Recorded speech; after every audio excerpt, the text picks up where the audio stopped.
नमस्कार मु स्नाता आपन को स्वागत करुछि मो चैनल किचन अफेयर्स रे। मु आज आपन मान पई गोटे बहुत ही अलग प्रकार नूडल रो रेसिपी नै कि आछि जोटा होछि तंदूरी नूडल। बहुत ही सहज रे याको अपन घरे बनै परिबे, खाइबा को भी पूरा डिफरेंट और बहुत टेस्टी लागि थाए। तो चलंतु आरंभ करिबा। नूडल को सिझेबा पई सफिशिएंट पानी गरम करिबा, एथिरे लूण पकेइबा, पानीटा पूरा लूणी लागिला भलिया लूण पकेइबे। एबे एथिरे 1 टेबलस्पून तेल पकेइबा, पानी को भलरे फुटिबा को छाड़ दबा।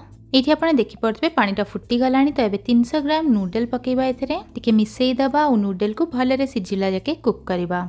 किछि समय परे ही एठी आपण देखि पड़तबे नूडल हमर पूरा पूरी भाबरे सिझी सारची। हातरे याकू चिपिकी देखिबे, जदि भलरे भांगी जाउ थाए त माने एटा पूरा हेई सारिची। नूडल को याठू अधिका सिझेबेनी नले खाइबा को भल लागि न थाए। एबे यार सब पानी को हमें गाली दबा। नॉर्मल पानी रे याकू टिके धोई दबा ताकि यार कुकिंग प्रोसेस बंद हे जिवो। 1 टेबलस्पून तेल पकेई की भलरे मिसेई दबा। या द्वारा एउडा लाखेनी। साइड करके रखि दबा और नबा हाफ कप पूरा फ्रेश दही और सेथिरे पकेइबा 1 टीस्पून बेसन, 2 टीस्पून कश्मीरी लंका गुंड, एटा बेसी राग न थाए, हाफ टीस्पून जीरा गुंड, हाफ टीस्पून गरम मसला, 1 टेबलस्पून सोरिष तेल, 1 टेबलस्पून अदा रसुण पेस्ट, 1 टीस्पून कसूरी मेथी, हाफ टीस्पून लूण। आ एबे सब किछि को भल भाबरे पूरा गोळेई दबा जेमति कि दहीटा भी पूरा पालिस हे जिवो।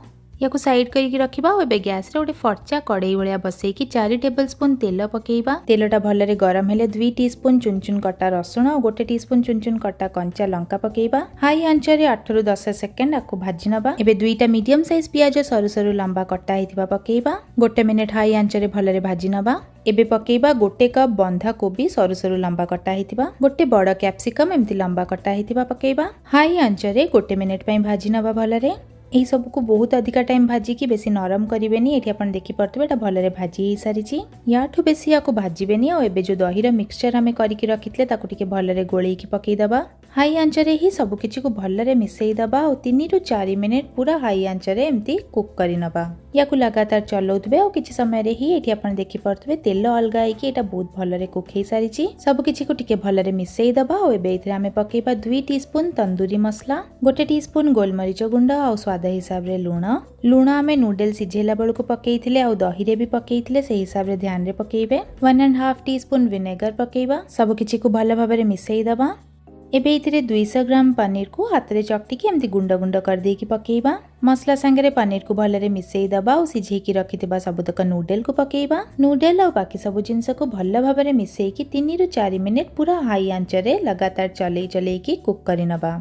3-4 मिनिट पर एठी आपण देखि पड़तबे एटा भलरे कुक हे जाईची और सब किछि भलरे मिसी भी सारची। तबे गैस रो आंच को बंद करि दबा और प्रस्तुत हे गला हमर बहुत ही टेस्टी तंदूरी नूडल। एमती यूनिक वे रे निश्चिंत थरे नूडल को बनांतु। मु पूरा श्योर आपण को एटा बहुत भल लागिबो। देखि पड़तबे एटा केते टेम्पटिंग देखा भी जाउची। रेसिपीटा जदि पसंद आछि वीडियोटी को लाइक करंतु, संग साथी संगे शेयर करंतु और एमती नुआ नुआ रेसिपी पई प्लीज मो चैनल को सब्सक्राइब करि नियंतु। रहिली नमस्कार।